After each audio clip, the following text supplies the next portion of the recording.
আমাৰ বাইদেউ এজন আহিছে ডিব্ৰুগড়ৰ পৰা তো লোৱাৰ কাৰণে কিছুমান বস্তু ল'লে আমি বাইদেউৰ মুখৰ পৰা শুনো বাইদেউৰ এক্সপিৰিয়েঞ্চ MK জুৱেলাৰ্ছত কেনেকুৱা আছিলে বাইদেউ যদি অলপ কয় মানে কি মই সঁচা কথা ক'বলৈ গ'লে মই বহুত দিনৰ পৰা আপোনালোকৰ এইটো চাই আছোঁ আৰু চাই থাকি মই লাষ্টত সিদ্ধান্ত ল'লোঁ মই তালৈ যোৱাই ভাল হ'ব আৰু আহিতো কালিও এবাৰ আহিছোঁ আৰু ভাল লাগিলে কালি মই কিনিলোঁ গোল্ডৰ খাৰুৱে কিনিছোঁ তাৰপাছত আজি সীতাহাৰ লৈছোঁ আৰু তাত চকাৰ লৈছোঁ তাৰপাছত সেইকেইটা মোৰ মন পচন্দৰ আৰু আপোনালোকৰ মানে হেৰিবোৰ ভাল লাগিল বিহেভটো ভাল লাগিলে আৰু গতিকে নেক্সট টাইম আকৌ আহিবলৈ ৰাস্তাটো ৰাখিম ভাল লাগিব আপোনালোকক ভাল লাগিল আমাৰ ষ্টাফ ভালকৈ দেখাইছে একদম বঢ়িয়া কেনেকুৱা আছিলে ছাৰ্ভিচ ছাৰ্ভিচ মানে মই কৈছোঁ নহয় যিটো পাইছোঁ মই সেইকাৰণে নেক্সট টাইম আকৌ আহিম বুলি কথা দিছোঁ আৰু আমাৰ যিখিনি ভিউৱাৰ্ছ আছে যিবিলাকে চায় সিহঁতক কি ক'ব আপুনি মই কমেই যে এই ইয়াত MK হয় ন MK ইয়ালৈ আহক আৰু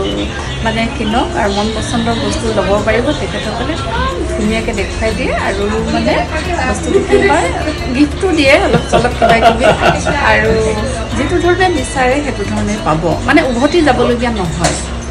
আপুনি গিফ্ট পালে নে নাই মই পালোঁ বঢ়িয়া খাৰু এযোৰ তেখেতে দিছে বঢ়িয়া খাৰু মোৰ একদম মন পচন্দৰ